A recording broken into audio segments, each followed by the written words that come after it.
good timing here on Wednesday, January the 29th. My heat came on, so I turned it down so that it would go off, because I I don't know if you can hear it more than you can hear me when it's on. I don't know. But anyway, we are continuing with the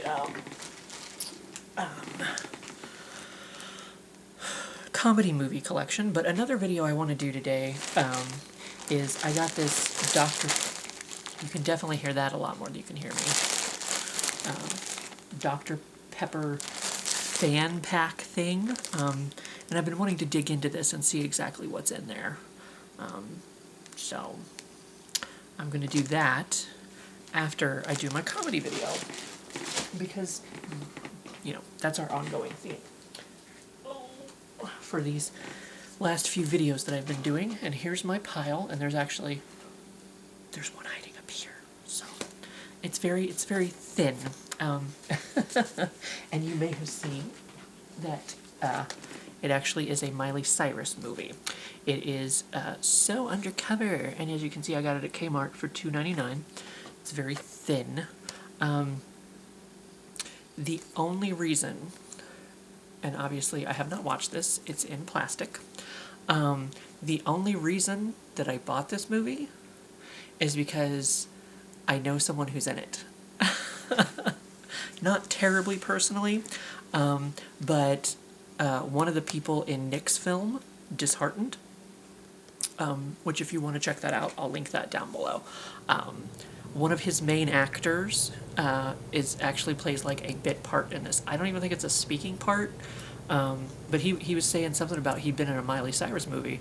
So, you know, later I looked up his IMDb page to see which which Miley Cyrus movie he was in, and it's this one, So Undercover. Haven't watched it, don't know anything about it. Like I said, the only reason I bought it is because I know someone who's in it. So, she may be tough as nails, street smart, private investigator, but when Molly is drafted by the FBI to go undercover in a college sorority, she quickly discovers she's way out of her element amongst a sisterhood of snooty, high-maintenance, materialistic college girls. But Molly accepts the top-secret mission in order to protect the daughter of a key witness, in a case against the mob. I'm pretty sure when I looked it up, he just plays a guy at the party. And I think he might be in the trailer, the guy that I know. See, I'm second-guessing myself on what his character's name was and what his real name was. But it was Jeff. Jeff in Nick's movie. His real name is Adam. I'm pretty sure. I don't think I have those backwards. I don't know. But he just plays like a drunk guy at a party or whatever, and I think he's actually in the trailer because he's like dancing up all crazy on her, and then he like gets knocked in the pool or something. So yeah, that's the only reason I own that. But I feel like it's a good reason to own that. Now, I've seen a couple spoof films in here in this pile, and they're good. They're good ones. Not Another Teen Movie it's at the top of my spoof list. It's up there. Definitely faux shout. Of course, we got Captain America there playing the jock, and he's back here in cream pie titties. So, and actually, there's a naked Power Ranger in this too. So it's so ridiculous, and I love it. One of the things is she's the foreign exchange student who, you know, she just walks around naked the whole movie, you know, and she's supposed to be the you know, the focus for all the teen boys' lust or whatever. She explains herself when she shows up at the thing or whatever, but they go to a party later and there's another naked chick there, and she's like, I can't believe she wore the same thing that I did. They're like, it looks so much better on you. This movie is just, it is at the top of my spoof film list. Love it so much. Just love it. It's a great spoof film, many laughs all the way through. Oh, and this is not a spoof film. Every once in a while, I don't mind just blatant stupidity. That can be very entertaining to me, which is why I love Beavis and Butthead Do America. This is, it's just basically Beavis and Butthead, and they're doing America. There's so many sluts in Las Vegas. They're actually, the lady is actually saying slots. Somehow they end up on a bus with like old people going to Vegas, and because she's old and she's kind of slurring her words or whatever, so they think she's saying there's so many sluts in Las Vegas you won't know what to do with yourself. So of course she's saying slots. There's so many slots in Las Vegas you won't know what to do with yourself. But this is another one of those things, kind of like the Simpsons movie yesterday. It's just a longer episode of Beavis and Butthead. So if you like blatant fucking stupidity, you can handle just, it's just, like I just turn my brain off and laugh and enjoy myself for however long it is. And so this is definitely within the vein of Beavis and Butthead, for sure. If you can handle that sort of thing. Oh, these are upside down. Ooh, I have a shiny slipcover for that one. I'm so distracted. I love it so much. But what we have here, classic comedy movies as far as I'm concerned. Short Circuit. And Short Circuit 2. And look at that. Look at his shiny slipcover. Look at him. Johnny Five is alive. Yes. I remember the first one more than I remember the second one. But I do remember every once in a while that song, Downtown, because there's this thing, I think the lady in this movie gets kidnapped or something, and somehow they're talking through the radio in the cab, and he's sending like specific songs to tell them which way to go, and one of them is Downtown, so they know to go downtown to find. I love it. I love this shiny slipcover. Uh-oh, I only have 5 minutes of taping time left. But yes, Steve Guttenberg and Ali Sheedy co-star in this high-tech comedy adventure about Number 5, Johnny Five, a robot who escapes into the real world after he short-circuits in an electrical storm and decides that he's human. Because he's carrying destructive weapons, the defense department and his designer, Guttenberg, are desperate to find him, but Number 5 is being protected by a young woman, Sheedy, who is teaching him a gentler way of life. No disassemble, Johnny Five. No disassemble. I love that. You know me. I love the shiny slipcovers. I love the fancy slipcovers. Oh my god, I didn't even know I had that. It's beautiful. It's so beautiful. I don't remember the second movie being as good as the first movie, but there again, it's been a long time since I watched it, and I need to watch them again. But this definitely, and of course, it's Johnny Five. You have to watch them both. If you're going to watch it, you have to watch them both. And the next one that I'm going to have to wait just a second on, because I have 3 minutes of taping time left. So before I have no minutes of taping time left, I guess I should probably plug myself into the wall here. Ta-da! There we go. Now we're ready to go. I can film whatever I want, whenever I want. I don't know what movie that is, but the next movie, and it is also at the top of my spoof list. I don't believe this one is as well known as some of the others, but Fatal Instinct. This is near the top of my spoof list. A hot chick with an ice pick takes a stab at love and laughter in this hysterically funny spoof for the director of The Jerk and Dead Men Don't Wear Plaid. The gags come fast and furious as the all-star, including Armand Assante, all-star cast, including Armand Assante, Sherilyn Fenn, Kate Nelligan, and Sean Young, pokes hilarious fun at such steamy thrillers as Basic Instinct, Fatal Attraction, Sleeping with the Enemy, and Cape Fear. I'm pretty sure this is the one that has, what's his name in it, too? But he plays, Lana, Laura, Lola. They're beautiful, sexy, and all after Ned Ravine. One wants to marry him, one wants to kill him, and the other just plain wants him dead or alive. I'm pretty sure this is the one where he said his name is Joe D. Foster. That's the main character that he plays in this one. I'm pretty sure this is the movie that I'm thinking of. Because there's one, it also wraps Psycho into it, and which is why not well. I guess there's some psycho part of it, but I'm thinking Hannibal, that Silence of the Lambs. Maybe this isn't the one that I'm thinking of.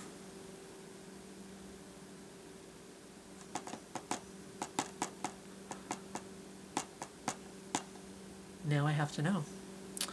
Because there's one that has Dom DeLuise in it, and he always talks about his happy noise. He goes, Iggy Boo. And they're like, what's that? They're like, that's my happy noise. And he has this iguana that he carries around with him, but it's like stuffed. It's like dead. This may not be the movie that I'm thinking of. I may be getting two movies mixed together. Two spoof movies mixed together.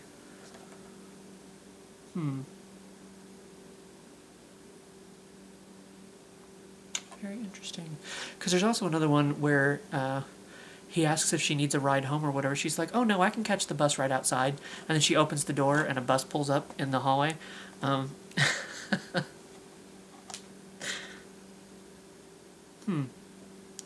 I'm wondering. I don't know. Because I feel like Fatal Instinct. I feel like there was one, Silence of the Hams. I think I'm thinking of Silence of the Hams. Maybe I don't know what Fatal Instinct is. Maybe I need to rewatch it. I think I might be mixing the two movies together as one movie, but I'm pretty sure Silence of the Hams is the one with Dom DeLuise, with Jodie Foster in it. Is there Armand Desante in both of them? Now I'm second guessing myself on what this is. Well, that just means I'll have to watch it again, right? But anyway, like I said, with all spoof movies, they all have their moments. I want to say I watched Stealing Harvard. Jason Lee, leads a simple and happy life. He has a beautiful fiancée and an assistant manager position at his future father-in-law's company. Everything seems perfect until John's favorite niece surprises him with her acceptance to Harvard University, and he's reminded of a long-forgotten oath he made to foot the bill. Desperate, John turns to his harebrained and half-witted best friend Duff, Tom Green, for advice. Thinking far outside of the box, Duff convinces John that they must temporarily lead a life of crime to raise the needed cash. From the director of Superstar and co-starring Megan Mullally and Dennis Farina, Stealing Harvard is an outrageous comedy of errors, proving that getting into college is the easy part. So, I can't honestly say for sure if I watched this or not. It doesn't sound familiar. It might be one of those that I always intended to watch and never got around to watching, or when I saw the commercials for it, I'm like, I want to see that movie, and then never actually saw the movie. That's very possible. So I can't really say much about that one, for the most part. He's about to blow his cover. Yeah. Camouflaged, Leslie Nielsen. This looks like another spoof movie. This is a weird DVD. It's got like this thing here in the middle. A weird DVD case. I started fingering it, and I wasn't quite sure to remove lift edge of disc while pressing down on center. So apparently, was this early in the years of DVD? Yeah, people didn't know. I don't know. Can you see that on screen? I can't see what I'm filming. There it is. Yeah, see, they give you instructions on how to get the disc out. But this looks like to be another Leslie Nielsen crazy movie. Stars in the screwball comedy with an edge as Jack Potter, a crusty private investigator who has been there, done it all, and is ready to retire. Jack runs into Marty McKenzie, a down-on-his-luck actor who is unemployed and looking for a fast buck. Marty is intrigued with the notion that being a private eye might be an exciting career change, and he convinces Potter to hire him. Against his better judgment, Jack sends Marty, armed with ninja gear and a can of tear gas, on a simple assignment to Beaver Ridge, a small backwoods town in Oregon. It's a simple case, to spy on a beautiful blonde for a jealous client. When he doesn't hear from his zealous assistant, he heads up the coast to check things out. What he finds is a creepy town with strange people where nothing is as it seems, and an assignment more bizarre than anyone could imagine. So, sounds like another crazy Leslie Nielsen film. One of those that he's known for, like with Airplane. I recently saw, it was the one with Val Kilmer. But I instantly, what is the opening number? It's surf something. They're trying to do something while they surf. Surf skeeting or something. Like they're trying to like shoot or skeet surfing or something. They're trying to do that thing where they shoot the clay discs as they're surfing, and there's like a whole ridiculous song about it.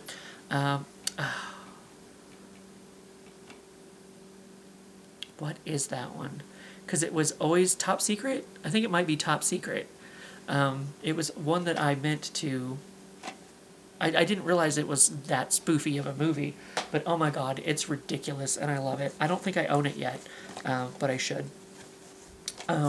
So this is one that looked good, but I have not seen it yet. It looks like it could be funny and exciting all in the same time. Operation Endgame. A lot of different people in this movie. Zach Galifianakis. What's the name of the girl? Maggie Q. Jeffrey Tambor, Ving Rhames, Bob Odenkirk, Emily DeRavin. That's the girl from Lost and more recently Once Upon a Time. Just a giant ball of fun, apparently, according to whoever said that. As much of a comedy thriller as it is an action movie, a lot of quick wit and a terrific cast, and one of this year's best and brightest genre films. This is very dark. Miles Beneath the Street of Los Angeles. It's like dark text against the red background, so it's kind of hard to, with not much light above me. Miles beneath the streets of Los Angeles lies the heavily fortified headquarters of The Factory, an elite espionage cell unacknowledged by the U.S. government, stuffed with files on shocking covert actions and balanced by competing teams of lethal operatives. But when a rogue agent murders their boss, the facility's lockdown self-destruct mechanism is instantly activated. Now the clock is ticking, the only escape route is unknown, and our nation's most eccentric assassins have been given their final order: terminate each other on sight.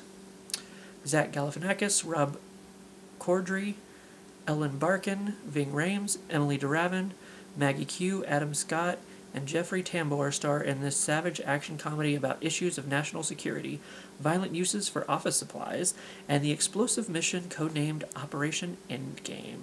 So it sounded like it was a lot of fun, entertaining, but of course, have I watched it? Nah.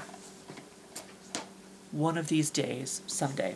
Okay, I actually skipped over this movie because it is a movie that I've seen and I do love very dearly, and I wanted to save it for last so that, I guess go out with a bang, as they say. Team America World Police. This is done by the guys who did South Park, and it's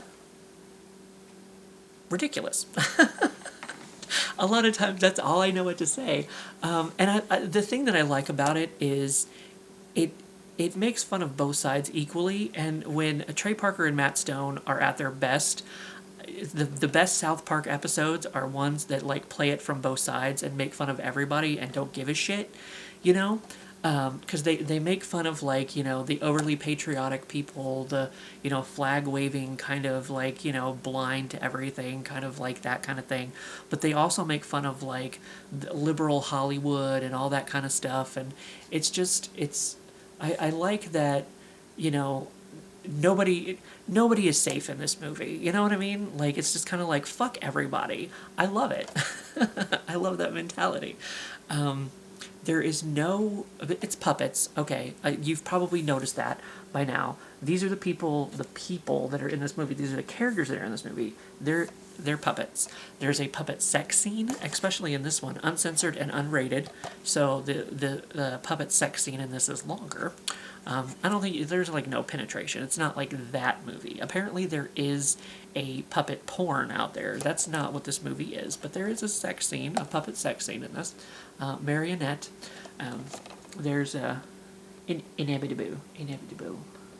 But so they're fighting against him, and so they're all like this ragtag team, going up against the the bad guy, the Kim Jong-il back here, and then of course they've got, I can't remember exactly how everything quite comes together, but then they have the, this is what I'm saying about how they make fun of everybody. They have the Hollywood people who are against them, who, you know, who don't stand for the war and want, you know, blah blah blah. And the name of their organization is Film Actors Guild. So if you put that in, like, you know, what do they call it? Oh, God, my brain. But you know how SOS stands for something, right? It's like a abbreviation. Is that what I'm trying to say? Is that what I'm trying to say? So if you abbreviate Film Actors Guild, you can see what they call themselves in this movie. The liberal Hollywood elite people in this movie. It's just, that's what I'm saying. It's just kind of like everybody, both sides are given equal time in this film getting made fun of. And I love it for that. They were always talking about doing a sequel to this, but nothing has ever come about for that. So maybe the story wasn't there or whatever, but I would definitely be interested in a sequel to Team America World Police. Definitely faux shiggity. But anyway, that is our comedy films for today. And like I said, I have the Dr. Pepper fan thingy, fan pack, whatever it was called, that I'm also going to film. But I'm going to get this going so that it can be on the YouTubes for when that one's ready. But anyway, I will, was there something else I said I was going to link below? Oh, Nick's movie, yes. I'll link Nick's movie below too, and the Dr. Pepper thing. Should I remember to do such a thing? We'll see about that. But anyway, I'll see you for what I see you.